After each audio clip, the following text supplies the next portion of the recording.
Kia Spectra, the official car of a way too old guy at Shorty's Bar in Kutztown. Show me an over 40 man who still likes to party, and I'll show you a man who isn't learning from his mistakes. Hey there, Shorty, I can promise I'm not 40. The Kia Spectra is a Hyundai Elantra, but I don't know who's trying to out-cheap who here. It's a cheap car. I know I'm starting to sound like an old man who goes inside the bank to withdraw cash just so he has someone to talk to, but you don't know how good you have it today. Compare the Kia Spectra, a 2000s cheap car, to Justin Kramer's Chevette, a 1970s cheap car. The Kia Spectra has 126 horsepower. Its fuel delivery is port fuel injection. It has dual airbags. It has a 4-speed overdrive automatic transmission and a top speed of 112 miles an hour. It has rollover protection and air conditioning. A Chevy Chevette had 23 horsepower, powered by a carburetor. It had no airbags. Its transmission was a 3-speed, and unladen, this car could go 70 miles an hour maybe. Rollover protection, nope, and air conditioning, none. The cheap cars of the 2000s would have been considered luxury cars in the 70s. Yeah, I know. Thank you, Grandpa. I know. And my iPhone has more computing power than the Apollo space program. Yeah, I am grateful. Thank you. You need a beer?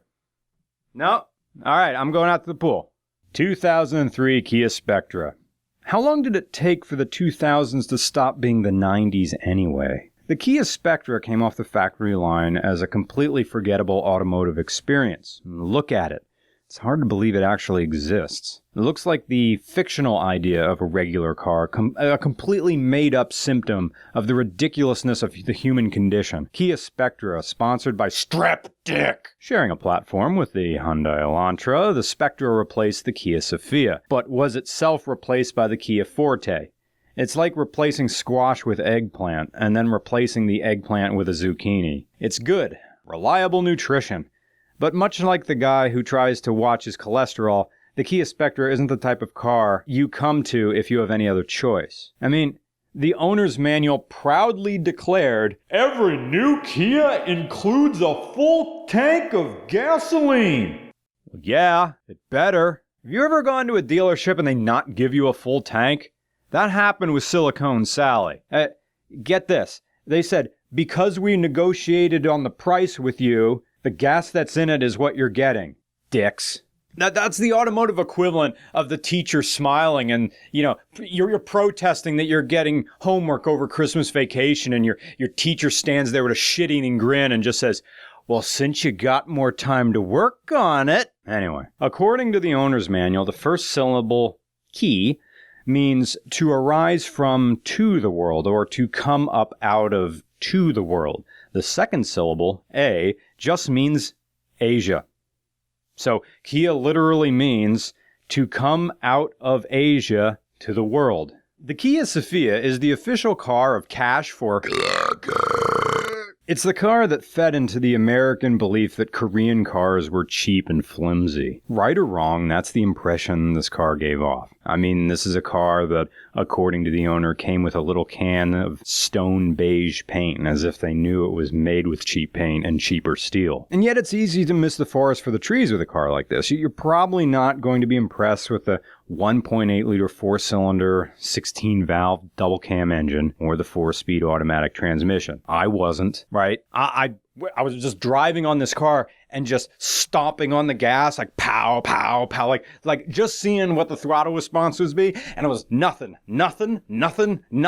It's like this thing had a 3,000 RPM stall converter in it, and it was just spinning away and not doing anything. Just But this Kia is reliable. And really, that's the Kia's brand. It's not aesthetic or motivation that gets the Kia's foot in the door. It's cheap reliability. For example, this particular car was involved in a series of wrecks that weren't the owner's fault. Because the Kia, as the owner described, is invisible to the other drivers. You see these things and you don't even register that's there. And on top of that, it's beige. He took a hit at a Redner's Market in Westchester, got rear-ended by a Suburban in New York City, and it's been taking dings left and right ever since, but it's still here. It blew out a tire in the rain, but it's still here. It loses power in reverse, and the owner had to do a transmission fluid swap to keep it running, but she's still here. A Kia isn't going to be problem-free, but what car really is? And hell, you get what you pay for. Duncan, the owner, got it for free. So he got his cheaper than Doug DeMuro's. It belonged to his ex-step-grandmother, and it came to Duncan because why sell it?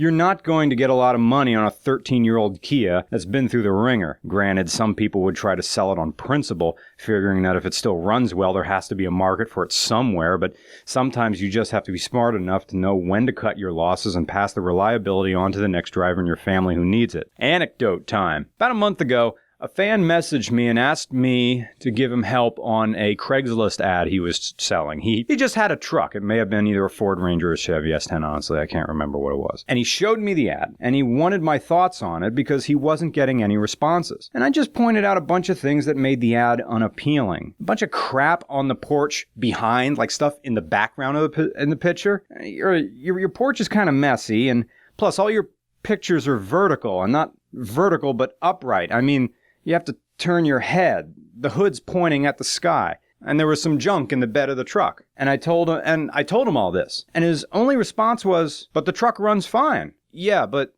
your ad has all this other stuff in it." "But the truck runs fine." He kept coming back to that. But that's just it. If anybody else is trying to sell stuff on Craigslist, remember this line. Selling a car is not a meritocracy. You can have the best product in the world, but if it's not presented well, no one wants to give it a shot. It's like a guy's OkCupid profile, and he leads off with, "I would never do anything to hurt you. I like all music except country and rap." Maybe that's the story of the Kia. A car that will last and last and last, but no one wants to give it a chance because all that dependability is wrapped up in a beige exterior. It's like the automotive version of the Lawrence Welk show. Believe it or not, Kia/Hyundai gave it a surprisingly robust sound system. Music sounds alright. And some solid handling when compared to other economy compacts of the early 2000s. Dodge Neon. But it had wonky electrical wiring, with headlights that occasionally go out. And although this one has air conditioning and carpets, those were options. And this car cost you in 2003, $12,235 new. A Kia Spectra won't impoverish you, but it's not exactly going to get you laid either. Then again, if your cock can be blocked by a set of wheels, apple pie wasn't on the menu in the first place. We need cars like this to remind us not to take beauty for granted, because beauty only exists in opposition to lack thereof. And now I know the world of Kia Spectra is surrounding me. It's plain stone beige, but it lives, it goes, 'cause forward is the only way this car will go. It loses power when in reverse, from Asia to the world.